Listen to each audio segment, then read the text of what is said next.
Good morning guys, and welcome back to Alan's Allotment. It's Saturday the 13th of November 2021. So we're up here at the allotment. It's been a beautiful sunny morning so far, and we're going to pop out and see if we can get a little bit of work done over in the garden today. I want to start off by saying many thanks to all my new subscribers who have just recently subscribed. I think it's 45 in the last month.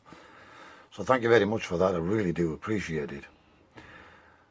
And just as important, if not more important, I want to say a massive thank you to all my existing subscribers for sticking with me.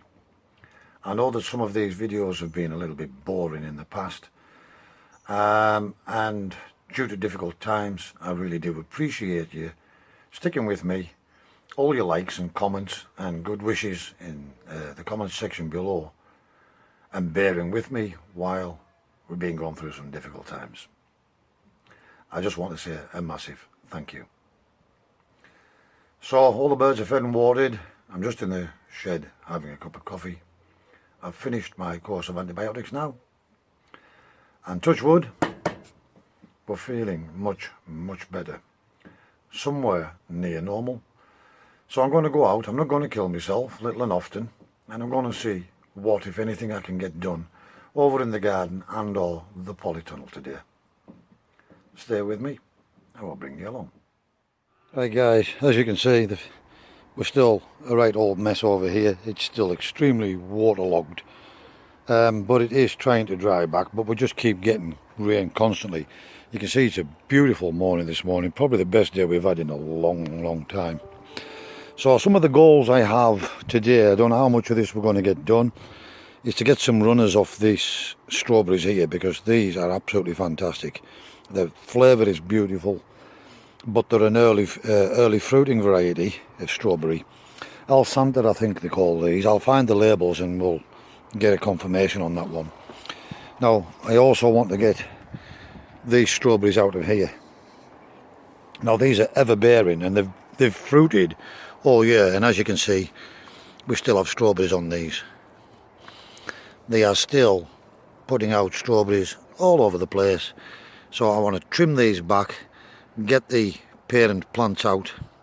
I have some runners. I've taken about 5 runners, I think, off these. These were purchased in 2020. They're an F1 breed called Frisian, and they've been fantastic. And again, equally, they're lovely strawberries. They're not quite as tasty as those ones, and they're not as big, but they are beautiful strawberries. I think it was Catherine that said that she particularly liked these. Catherine, if you want any runners off these, let me know. I'll probably pot another 1 or 2 runners up. And if you do want any, just let me know in the comments section below, and we'll get some shipped down to you. I need to get this weeded. Thankfully, all the plastics are still on the beds. A couple of things I want to do today, if the weather holds out and me energy. I want to get this weeded, get the carrots out. They haven't amounted to anything. There might be 1 or 2 edibles in there. Then I want to get this bed weeded and potentially get those little trees planted, if not today then tomorrow. But I've got a few other ideas. I'm actually thinking of turning this, sorry about the sun guys,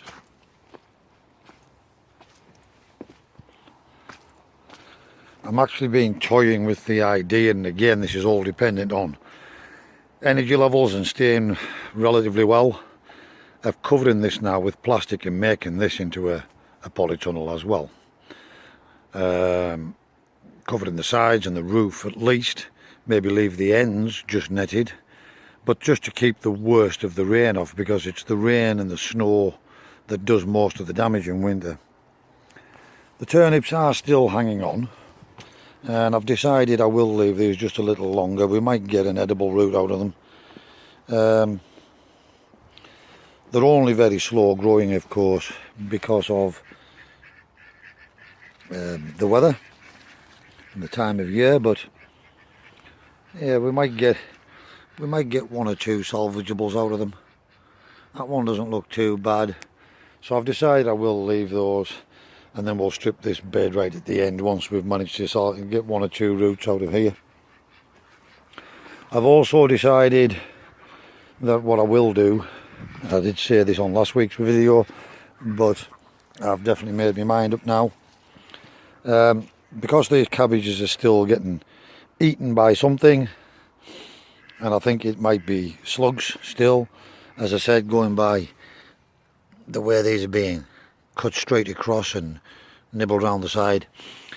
I'm going to at least take 4, if not 6, of these spring cabbages out. They pick the best 6, that one there, those 2 over there, and perhaps this one here, and this one in the corner. And what we'll do is we'll check them thoroughly, hose pipe them down once we've lifted them out to make sure we've washed any eggs off or anything like that. And then we're going to transplant at least 6, I think, over into the polytunnel over there and see if we can't at least get 6 plants out. The spinach still doing relatively well. We might take 1 or 2 of these plants out as well and plant 2 or 3 spinach over there. And I might even take the rainbow chard, lift maybe these 3 here and put them in the polytunnel. These ones that are doing particularly well still will leave over here. The kale now does look like it's being also eaten by something. Again, this little one seems to be the one that's getting thrashed. Now, what would eat straight through the hard stems of a kale? Can anybody let me know in the comments below? Can slugs actually chew through these? Because these are pretty tough. Let me know in the comments below, guys, if you think that's snail damage or caterpillar. Can we still get caterpillars at this time of day? Yeah, I haven't seen any. But it looks like they're starting on the kale again, so we might dig that one out and transplant it as well. Some of the others are okay, so we might take a couple of kale, a couple of rhubarb chard, and a couple of spinach out. This is perpetual spinach, by the way, so we might take a couple of those out as well, and we might as well plant the bed out over in the polytunnel over there, because and I'm thinking if I put plastic on this and make it into a sort of polytunnel, it won't stay as wet as it is at the moment. It'll be semi-protected from the rains, which will hopefully lessen the slugs. But what I'll do once I've done that, if and when we get to it, we'll put some slug pellets down in the paths and the beds again, hopefully for one last time, and see if we can't rid them once and for all. Let me know, do you think it's snails, or do you think it might be caterpillars still at this time of year? As you know, I'm still a novice gardener and I'm still learning myself, guys. Right, guys, the sun is still shining beautifully. It's after lunch now, but I didn't come up here till late. I did have a bit of a lie-in. But as you can see, we've got this bed all finished now. We've got it all weeded and ready to go for the little trees. We can get them planted now. And then we can get this mulched over wood chippings or something like that. And that's another jobbed and another bed put to bed, ready for winter. And one job less to do once we're finished. We did manage to actually get a small harvest of carrots out of this bed, and I was rather surprised at the size of them, in spite of them being attacked and having all the tops eaten off them by something. We've now got a nice little harvest of carrots, which is a bonus. And probably what I'm going to do as well, either today or tomorrow, is I'm going to pull these 6 sickly little cabbages out of here, and I'm going to do some drills of carrots into this bed as well. Maybe chop it up a little bit with a bag of compost. I think I only have a couple of bags left, to be honest, but yeah, we've got a couple of bags over there, and I think there's one there, and maybe one round the other side of there, I don't know. Maybe chop that up a little bit, make it just a tad deeper, and then we'll put a couple of drills in there, and we'll put some autumn kings in there. I know it's probably too late, but we've got to try these experiments and just see if we do get anything for Christmas, or just after. Just see if they survive, guys. But we'll put them in that netted bed, and then here I'm thinking I'm going to fill these 2 beds up with garlic. We'll get some more garlic later today or tomorrow, and we'll maybe plant some more garlic in there. Just a little bit of an update, guys. Right guys, so we've got a little bit more done, not much, but I've got the little fig tree out of the tree house, and I've decided it's going in the corner of this bed, leaning slightly out so that it crops over the side of the bed.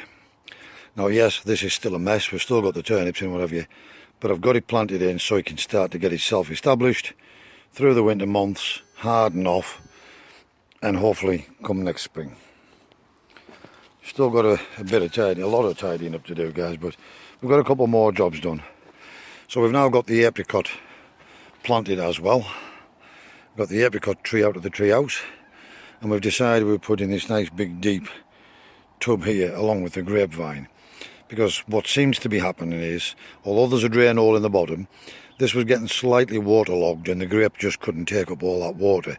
So putting this tree in here, which is quite established, will help, and the mulch on the top will help to maintain the moisture in there and keep it somewhere near right guys. So we've got the apricot planted out, we've got the grapevine still in there, it's hanging on.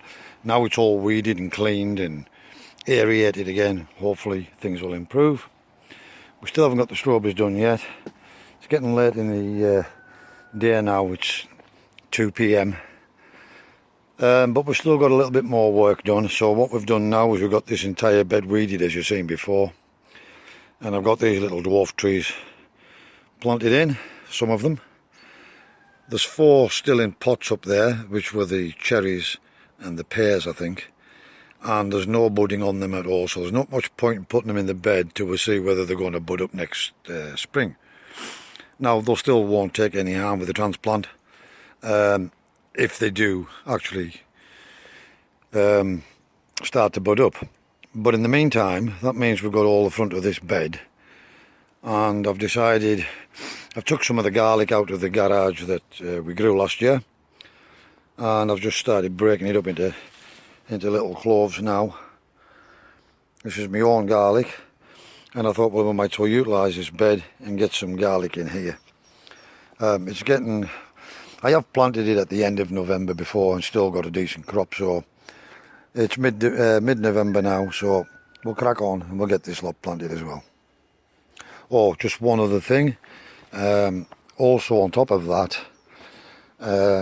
we came in the greenhouse, or the treehouse rather, and these plants are still getting waterlogged. So what I've done is I've decided the quickest method for me to save these plants was just to turn another 12-litre pot upside down and stand the pots on top of those to keep them off the ground, because they need to dry back.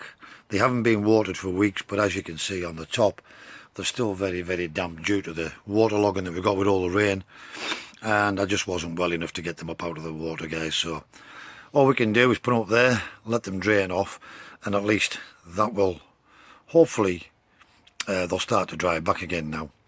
Now, I did say in an earlier video I was thinking about transplanting all of these directly into the ground. Well, I've had another thought now to maximise production in here, and as you can see, even on top of these pots, I've still got quite some distance up here, and I've decided I'm going to keep them in pots, because citrus do well in pots anyways, and these pots are big enough. So I'm actually going to put another bench in here, right across, and I'm going to sit all these plants up on here, which is going to take them somewhere up about here, and we will just maintain their height. They'll still fruit. We've had full-size grapefruits off that. We'll get full-size mandarins off these. The lemons will produce full-size lemons. The only ones that we will have an issue with is these two, this orange and lemon, and I could even cut this orange back a touch as well. I could bring it down. That's no big deal. Put it in a smaller pot and it could go on the bench as well.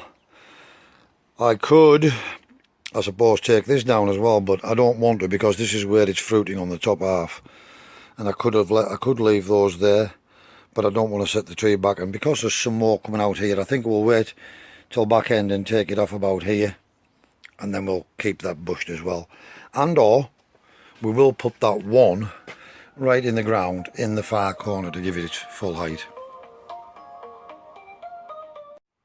Right, sorry about that guys, we got a phone call while we were trying to video right at the end there.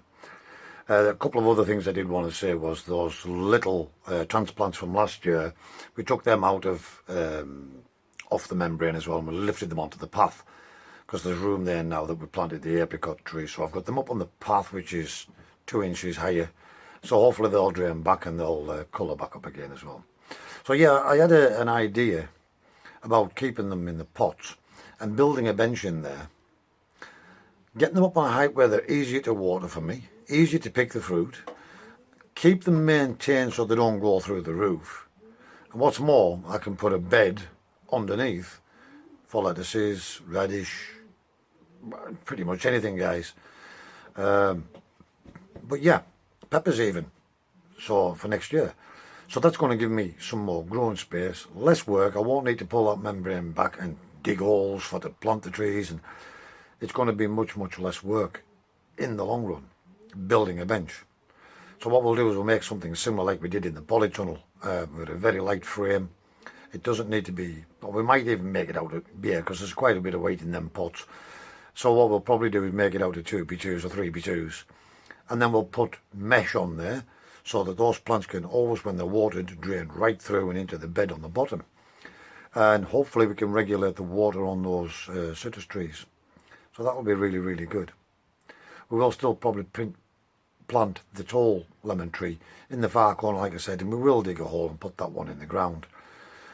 Just because I don't really want to cut that off, and it's quite a nice specimen and it's producing fruit already. I don't want to set the tree back really. So maybe that one will go in the ground, and or the peaches and nectarines. I haven't made my mind up yet, but we'll wait until the ground hardens up a bit and the mornings are nice and bright and crispy, frosty mornings before we'll think about doing that. Once the trees have gone back and dormant, and then we might get them out and get them in the ground. I put them in the ground, they're only going to be 2 foot tall.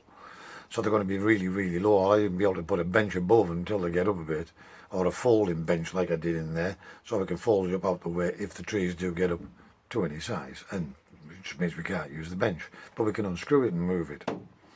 The other idea I'm having with is to put plastic over the walk-in brassica cage, and I can still plant potatoes in there as well, but I'm more and more ideas are coming to me where we can maybe have plastic coated halfway down and across the top. Well, actually all plastic coated all the way down, but have it roll up halfway up to the halfway point on each side, and then we can still put the potatoes in there as well if we so desire. Or we can just plant less potatoes next year. We'll just wait and see how it goes, guys. I've got all sorts of little ideas starting to churn around in my head again now, so yeah. This video might have turned out a little bit lengthy in spite of me not getting a great deal done, but my aim is tomorrow, if the weather's okay, to get back up and maybe do the strawberry runners, tidy 1 or 2 more beds. For now, guys, wherever you are in the world, please stay safe, be practical, keep yourselves out of harm's way, and we'll see you again in the next video. Thanks for watching.